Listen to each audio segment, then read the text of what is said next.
இன்னைக்கு வந்து மறுபடியும் ஒரு முட்டைக்கறி ரெசிபி தான் சொல்ல போறேன். ஆனா இது வந்து நான் செய்யல. என்னோட அண்ணன் செஞ்சிருக்காரு. அவரு எப்படி செய்றாருன்னு சொல்லி பார்ப்போமா? அதுக்கு முன்னாடி மறக்காம எல்லாரும் சேனல சப்ஸ்கிரைப் பண்ணுங்க. முதல்லயே முட்டைய எடுத்து அவிச்சு வச்சுக்கோங்க. அதுக்கப்புறமா வெங்காயத்த எடுத்து கட் பண்ணிக்கோங்க. வெங்காயம் கொஞ்சம் நெறையாவே எடுத்துருக்காங்க. அதுக்கப்புறமா தக்காளியும் எடுத்து கட் பண்ணிக்கோங்க. இதுக்கு இடையிலலாம் எங்க அண்ணன் நெறைய டிப்ஸ் எல்லாம் சொல்லி தந்துட்டே இருந்தாரு. எப்படி எப்படியெல்லாம் வீடியோ எடுக்கணும்னு சொல்லிட்டு, நானும் அது எல்லாத்தையுமே கேட்டு நோட் பண்ணி வச்சிருக்கேன். அதுக்கப்புறமா கொஞ்சம் பூண்டு, இஞ்சிய சேர்த்து நல்லா இடிச்சு வச்சிருக்காரு. அதுக்கப்புறமா வந்துட்டு நம்ம கட் பண்ணி வச்சுருந்தோம்ல தக்காளி, அத வந்துட்டு ஒரு மிக்ஸி ஜார்ல எடுத்து நல்லா அத அரைச்சு எடுத்துக்கோங்க.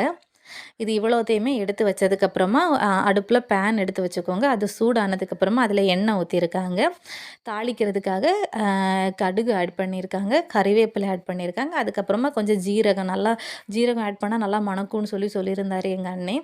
இவ்வளோ ஆட் பண்ணிக்கோங்க. அதுக்கப்புறமா நம்ம இடிச்சு வச்சிருந்த இஞ்சி பூண்ட சேர்த்து நல்லா கிளறி விடுங்க. அது கொஞ்சம் லைட்டா ப்ரௌனிஷ் கலர் ஆகும்போது தான் அதோட அந்த பச்சை வாசனை போகும். அவ்வளோ ஆனதுக்கப்புறமா நம்ம கட் பண்ணி வச்சிருந்த வெங்காயத்த சேர்த்துக்கோங்க.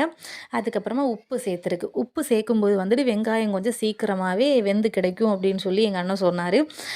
அதையும் நல்லா கிளறி விட்டு மூடி வச்சு வேக வைங்க. இந்த அளவு நல்லா ப்ரௌனிஷ் ஆனதுக்கப்புறமா ஒரு 2 மிளகாய கட் பண்ணி ஆட் பண்ணியிருக்காங்க. அதுக்கப்புறமா நம்ம அரைச்சு வச்சிருந்த தக்காளி பேஸ்ட் இருக்கு இல்லையா? அதில கொஞ்சம் தண்ணியும் கூட சேர்த்து இதில ஆட் பண்ணியிருக்கு. எல்லாத்தையுமே நல்லா கிளறி விட்டு மிக்ஸ் பண்ணியிருக்காங்க. அதுக்கப்புறமா மசாலாவா மஞ்சள் தூள், மிளகாய் தூள், பெப்பர் தூள், அப்புறம் கரம் மசாலா இவ்வளோ தான் சேர்த்துருக்கு. அதையும் நல்லா கிளறி விட்டுருக்காங்க. அதுக்கப்புறமா அதில வந்துட்டு 2 கிளாஸ் தண்ணி நாங்க ஊத்தியிருக்கோம். ஆனா தேங்காய் பால் ஊத்துனா இன்னும் நல்லா டேஸ்ட்டா இருக்கும்னு சொல்லியிருந்தாரு எங்க அண்ணே. எங்க கையில இப்ப இல்லாததுனால நாங்க ஆட் பண்ணல. அத நல்லா மூடி வச்சு வேக வச்சுக்கோங்க. அது வெந்துட்டு இருக்க நேரத்தில முட்டைய எடுத்து இந்த மாரி 3 சைடா கட் பண்ணி விட்டுக்கோங்க. அதுக்கப்புறமா நாங்க பெப்பர் தூள் போட்டிருக்கோம். நீங்க வந்துட்டு என்ன பண்ணணும்னா, பெப்பரும், மஞ்சளும் போட்டு லைட்டா ஒரு ஃப்ரை பண்ணி எடுத்து இதில சேர்த்தாலுமே நல்லாயிருக்கும். இத வந்து இந்த முட்டை கறியில சேர்த்துட்டு, கொஞ்சம் கரம் மசாலாவும் சேர்த்து, அதுக்கப்புறமா ஒரு கறிவேப்பிலையும் சேர்த்து, மூடி வச்சு ஒரு 10 நிமிஷம் வேக வச்சு எடுத்தாச்சுன்னா, டேஸ்டியான முட்டை கறி ரெடி.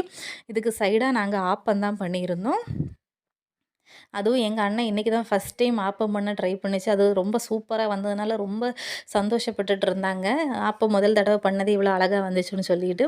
நீங்களும் வீட்ல ட்ரை பண்ணி பாருங்க. டேஸ்ட் எப்படி வருதுன்னு கமெண்ட்ல சொல்லுங்க. வீடியோ பிடிச்சிருந்ததுன்னா லைக் பண்ணுங்க, ஷேர் பண்ணுங்க.